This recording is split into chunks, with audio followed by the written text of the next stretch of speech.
أعوذ بالله من الشيطان الرجيم.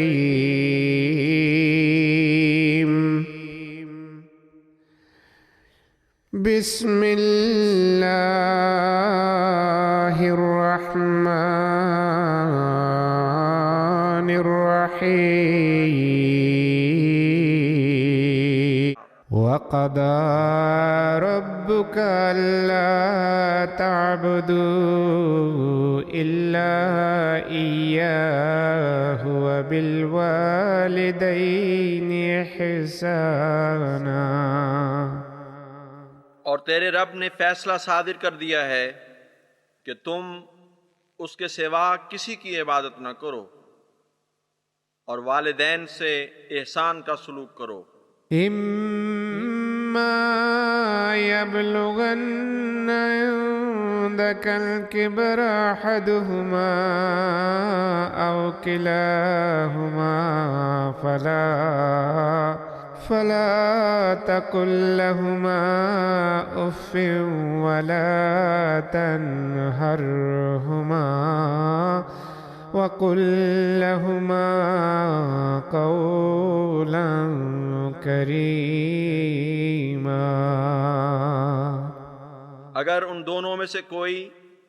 ایک تیرے پاس بڑھاپے کی عمر کو پہنچے یا وہ دونوں ہی، تو انہیں اف تک نہ کہہ اور انہیں ڈانٹ نہیں، اور انہیں نرمی اور عزت کے ساتھ مخاطب کر۔ واخفض لهما جناح الذل من الرحمة وقل رب ارحمهما كما ربياني صغيرا. اور ان دونوں کے لیے رحم سے عجز کا پر جھکا دے اور کہہ کہ اے میرے رب، ان دونوں پر رحم کر جس طرح ان دونوں نے بچپن میں میری تربیت کی۔ وبالوالدین احسانا، یعنی والدین کے ساتھ حسن سلوک اور احسان کا معاملہ کرو۔ اس بات کی طرف توجہ دلا دی کہ خدا تعالیٰ کے بعد والدین کے لیے تمہیں ہر شر سے محفوظ رکھنے کے لیے کوشش کرنی چاہیے، کیونکہ انہوں نے بھی تمہیں بچپن میں ہر شر سے محفوظ رکھنے کی کوشش کی۔ تمہارے والدین ہی ہیں جو تمہاری صحت و سلامتی کے لیے تکلیفیں اٹھاتے رہے، بس آج بڑے ہو کر تمہارا فرض بنتا ہے کہ ان کے حقوق ادا کرو۔ ایک جگہ فرمایا اگر ان پر بڑھاپا آ جائے تو انہیں اف تک نہ کہو، ان کی باتیں مانو۔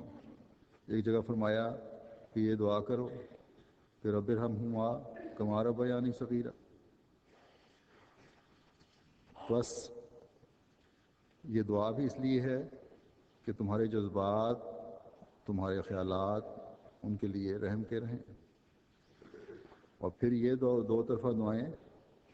ایک دوسرے پر سلامتی برسانے والی ہوں۔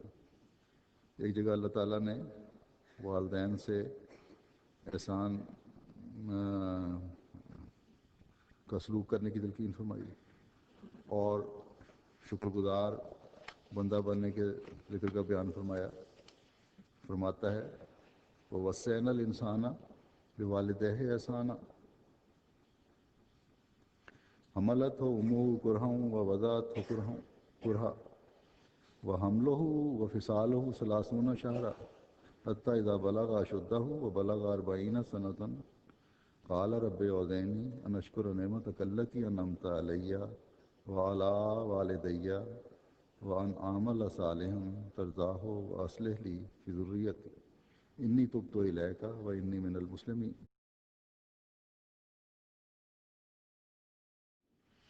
اور ہم نے انسان کو تاکید دی، نصیحت کی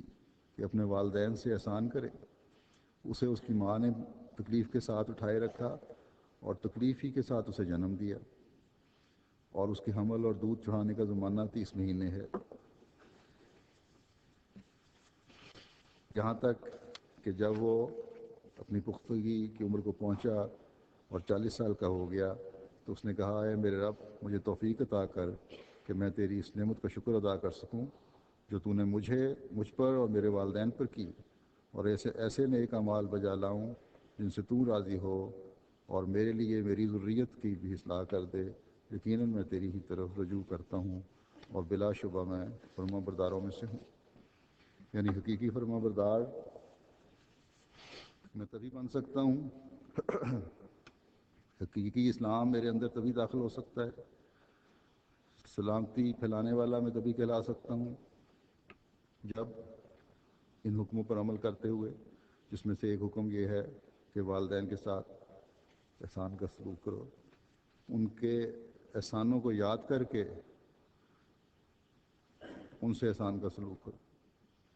ان نعمتوں کا شکر گزار بنو جو